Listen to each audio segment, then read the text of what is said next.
আসসালামু আলাইকুম। কেমন আছেন সবাই? আমার ভাই বোনেরা কে কেমন আছেন জানাবেন।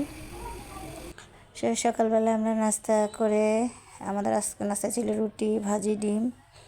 নাস্তা খাওয়ার পরে এই তো রান্নাবান্না চলে আসলাম। আজকে ছিল ডাল, এই যেখানে ডাল বসিয়ে দিয়েছি। তারপরে এখানে বড় মাছ ভাজি করব। তো এই তো ফ্রাই প্যানে তেল গরম করে মাছগুলোকে লবণ হলুদ মরিচ মেখে আমি মাছগুলো ভেজে নিচ্ছি।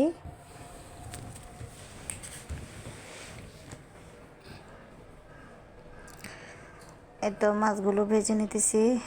এক পিঠ হয়ে যাওয়ার পর আরেক পিঠ উল্টিয়ে দিচ্ছি। তো আমার ভাই বোনেরা আপনারা সবাই কেমন আছেন জানাবেন। কি করব, প্রতিদিনই আপনাদের সাথে টুকটাক এগুলো শেয়ার করি, রান্নাবান্না যেগুলো করি এগুলোই শেয়ার করি। আসলে এগুলো ছাড়া আর কিছু নাই শেয়ার করার মতো।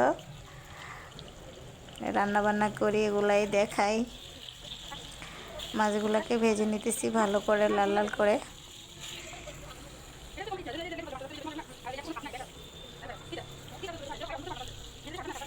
এই তো মাছগুলো ভেজে নেওয়া হয়ে গেছে। তারপরে একটা ফ্রাই প্যানে পেঁয়াজ কাঁচামরিচ এগুলো দিয়ে ভেজে নিচ্ছি। তারপর পেঁয়াজটা একটু বাদামি হয়ে গেলে একটু পানি দিচ্ছি যেন মশলাগুলো পুড়ে না যায়। তারপরে এতে একটু মশলা দিয়ে দিলাম, একটু রসুন বাটা দিয়ে দিলাম, সাথে হলুদ মরিচের গুঁড়া পরিমাণ মতো লবণ সব কিছু দিয়ে মশলাটাকে ভালোভাবে কষিয়ে নিলাম। মশলাটা ভালোভাবে কষে হয়ে গেলে এখন মাছগুলো দিয়ে দিচ্ছি। এতে সাথে ডাল হয়ে যাচ্ছে। সবগুলো মাছ দিয়ে দিতেছি। তো মাছগুলো দেওয়ার পর আর একটা পিঠ উল্টে দিচ্ছি, অপর পিঠটা যেন ভালোভাবে হয় সেজন্য।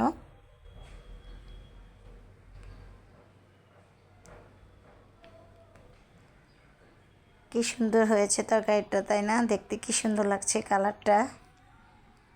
আপনাদের কাছে কেমন লাগছে জানাবেন কমেন্টস করে। এই তো আমাদের মাছ ভাজি হয়ে গেল। মাছ ভাজি হয়ে যাওয়ার পরে যে একটা শাক তরকারি রান্না করব, শাক দিয়ে আলু দিয়ে।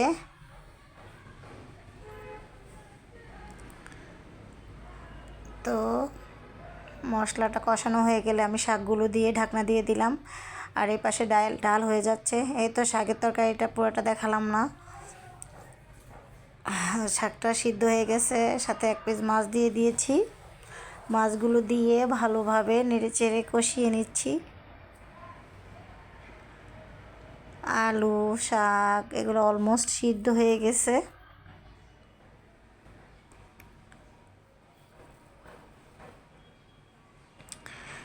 কি সুন্দর লাগছে। তো দেখছেন কেমন দেখাচ্ছে তরকারিটা। আমার কাছে তো ভালো লাগতেছে। এই তো এখন বাগার দিয়ে দিব তরকারিটা। ফ্রাই প্যানে তেল গরম করে পেঁয়াজ ভেজে কাঁচামরিচ দিয়ে একটু পানি দিয়ে দিলাম। তারপরে তো তরকারিটা বাগার দিয়ে দিলাম। কেমন হয়েছে আমার রান্না বান্নাগুলো আপনাদের কাছে কেমন লাগে জানাবেন। ওকে, টাটা।